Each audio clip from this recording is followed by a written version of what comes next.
글 하나 없이 눈이 부신 나의 세상을 보면 참 아름다워라.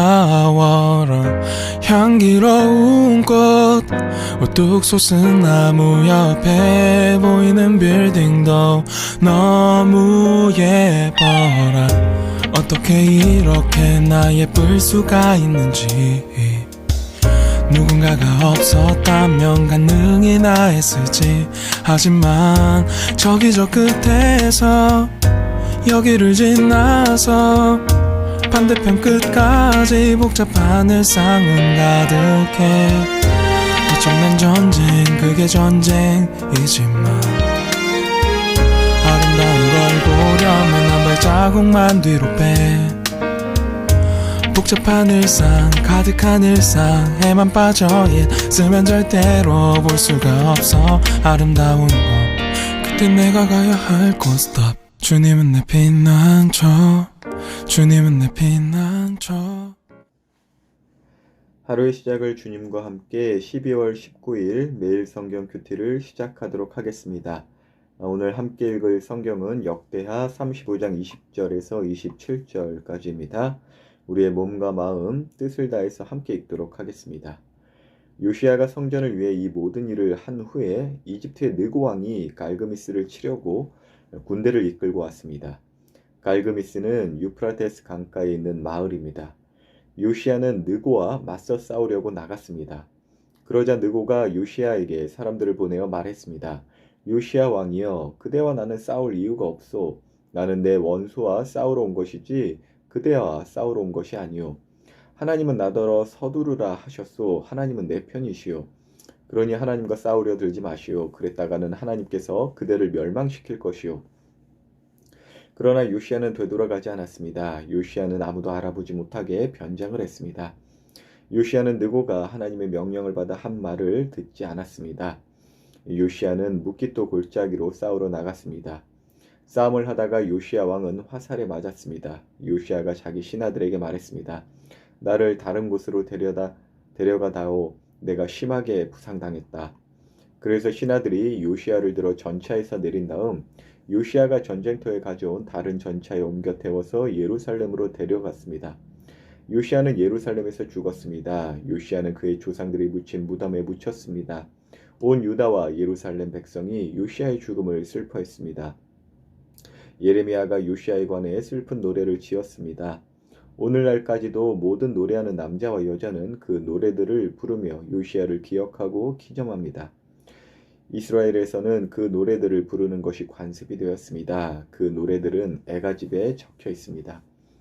요시야가 행한 다른 일과 여호와의 율법에 기록한 대로 행한 선한 일들이 처음부터 끝까지 모두 이스라엘과 유다 왕들의 역사책에 기록되어 있습니다. 오늘은 요시야의 마지막에 대해서 기록되어 있네요. 당시 사정을 한번 알아볼게요. 당시에는 이제 아수르 제국 굉장히 강했죠. 근데 그 제국을 충분히 견제할 만한 세력이 일어납니다. 그것은 바로 바벨론이에요. 근데 그 바벨론은 처음 등장한 것이 아니라 히스기야 왕 때 한번 등장하죠. 그러니까 사신을 통하여 이제 남유다는 만났던 이제 세력이라는 것입니다.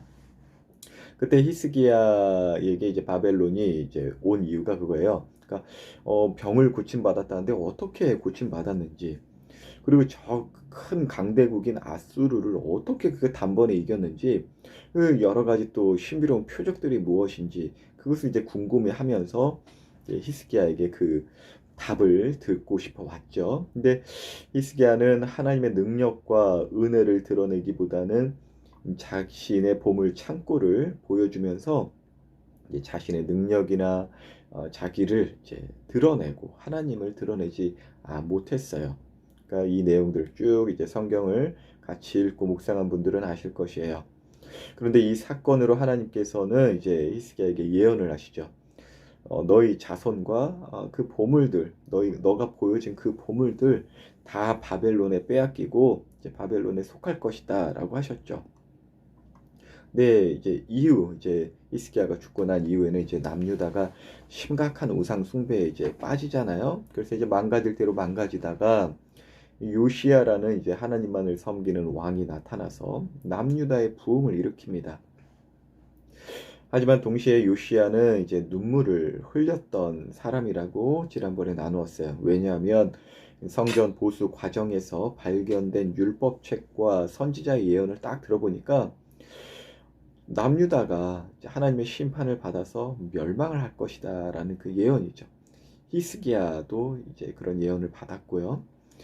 근데 이제 또 히스기야와 비슷한 예언을 듣는데 그게 뭐냐면 이제 대신 요시야는 그 심판의 때를 면하고 평안히 살 것이다. 그러니까 너는 평안히 살 것인데 후손들은 다 심판을 받을 것이야. 히스기야랑 비슷한 예언을 듣는다는 것이죠. 근데 그 예언에 대한 반응은 좀 달라요. 딱 봤을 때는 증조 할아버지보단 증손자가 훨씬 더 왕다운 것 같아요. 그러니까 열왕기와 21장에 보면 나오는데 히스기야가 그 예언을 듣고 이런 식으로 이제 대답을 합니다. 와, 나 때는 좀 평안하다고 하니까 다행입니다. 이런 식으로 이제 응답을 한다는 거예요. 근데 요시야는 좀 답이 달랐어요. 그 하나님의 심판을 받을 백성들을 생각하며 그 후손들을 생각하며 눈물을 흘렸던 사람입니다. 그런데 지금 이제 바벨론이라는 신흥 강국이 등장해서 저 북이스라엘을 멸망시켰던 아수르를 이제 제압하기 위해서 이제 전쟁이 일어난 것이에요. 그러니까 요시야의 입장에서는 그 눈물을 흘렸던 요시야의 입장에서는 자신의 어떤 백성과 후손들을 이제 멸망시킬 그런 충분한 세력으로서 아수르로 여기고 살았을 텐데 왜냐면 그 아수르가 북이스라엘도 멸망을 시켰었잖아요. 그래서 바벨론이 이겼으면 좋겠다라는 마음이 있었을 것 같아요. 그리고 그 정치, 외교, 군사적으로 실제 반아수르 정책을 요시야가 이제 펼치거든요. 그 대표적인 장면이 또 오늘의 그 본문이기도 합니다. 그러니까 아수르가 망하면 이제 우리 또 백성들이나 후손들이 또 하나님께 돌아와 회개하면 하나님의 심판을 면할 수 있지 않을까? 그런 정말 왕된 마음으로 오늘 본문에 보면은 전쟁에 나선 것이에요. 그런데 아수르가 망하면 당시 그 정치 외교 군사 영토적인 문제에 있어서 아수르가 망하면 불리해지는 나라가 있는데 그게 바로 오늘 본문에 나오는 애굽 이집트예요. 이게 영토 문제 때문에 그런데요. 그래서 지금 그 애굽 이집트가 아수르를 도우려고 이제 출전을 한 것입니다. 그런데 이제 아수르가 망하기를 원하는 요시야가 그 길목에 이제 나가선 거예요. 근데 여기서 보면 이제 그 느고가 쉬운 성경에는 이렇게 이집트의 느고라고 표현되어 있죠. 이렇게 이런 말을 해요. 야, 난 하나님의 말씀대로 지금 움직이고 있어. 막지 마. 너랑 싸우는 것이 아니야. 너가 날 막으면 넌 하나님께 이제 멸망당할 거야. 이렇게 말을 해요. 근데 사실 저는 이 부분에서 그 느고가 하나님의 이름을 언급했다고 해서 과연 하나님의 음성을 듣고 움직였다라는 확신까지는 이제 서진 못하겠더라고요. 그러니까 왜냐하면 당시 정치, 외교, 군사, 영토의 문제에 있어서 하나님을 생각지 않아도 저 애굽, 저 이집트의 느고는 지금 전쟁을 해야 해요. 그래서 그 어떤 전쟁의 명분, 그러니까 그 남유다를 통과해서 가야 하는 그 어떤 명분에 있어서 요시야를 좀 진정시키기 위해서, 왜냐면 요시야는 하나님 하면 끔뻑하고 이제 죽는 사람이잖아요. 하나님만을 섬기는 사람이잖아요. 그러니까 하나님 하면 끔뻑하고 죽는 사람이기 때문에 저는 하나님의 이름을 언급하면서 저런 말을 한 것은 아닌가라는 생각도 들고, 그리고 분명히 히스기야를 통해서 하나님은 말씀하셨거든요. 바벨론이 너희를 이제 정복할 것이다. 그렇다면 지금 현재 일어난 아수르와 바벨론의 전쟁에서 하나님은 바벨론을 승리케 하실 가능성이 더 커요. 그리고 나서 그 바벨론을 통해서 남유다를 정복하게 하실 것이죠.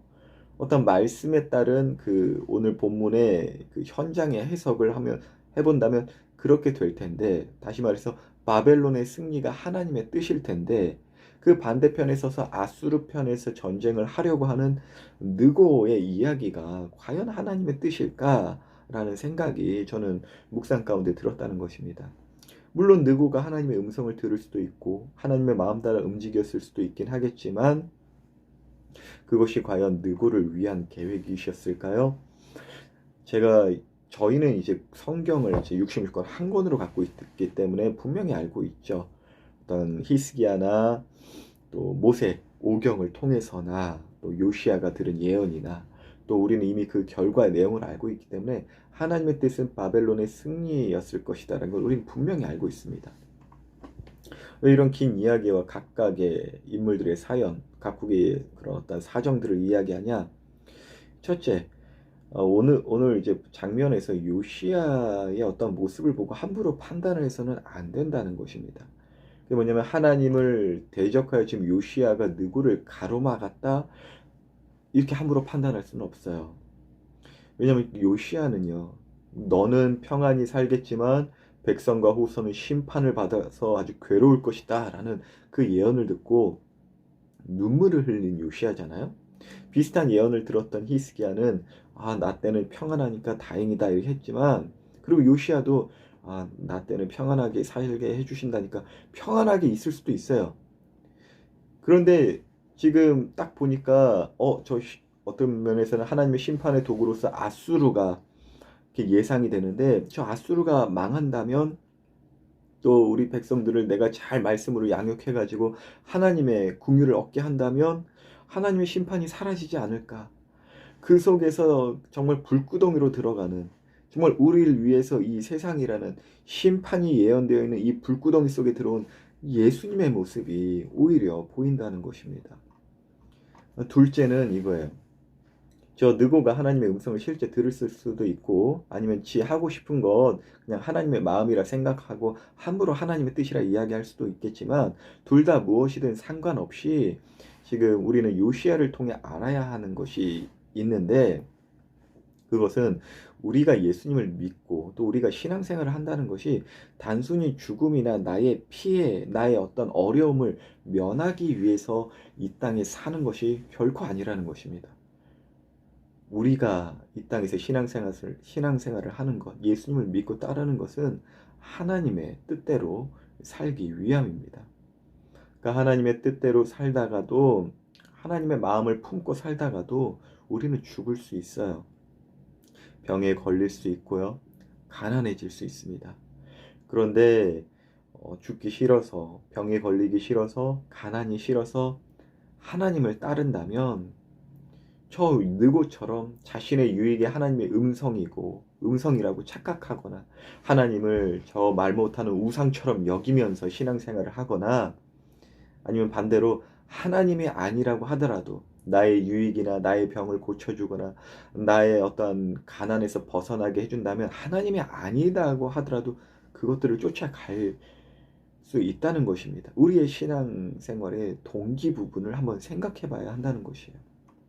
하나님을 사랑함, 우리를 먼저 사랑하신 그 하나님의 사랑에 감동받아 우리도 하나님을 사랑하기에 하나님을 따라 겪는 어려움이 있다 하더라도 하나님의 편에 서고, 또 하나님의 심판을 받는 사람들을 우리의 어떤 유익의 눈에서만 바라보는 것이 아니라 예수님의 그 눈물, 그 예수님의 마음을 품고 그들을 바라보면서 예수님이 이 땅 가운데 오신 것처럼 우리도 저 불구덩이와 같은 곳에 나서서 하나님의 심판을 가로막는 자, 하나님의 심판의 정말 대상에서 구원의 대상으로서 돌려달라고 중보할 수 있는 그러한 자들로 살라고 이 땅에 여전히 있는 것입니다.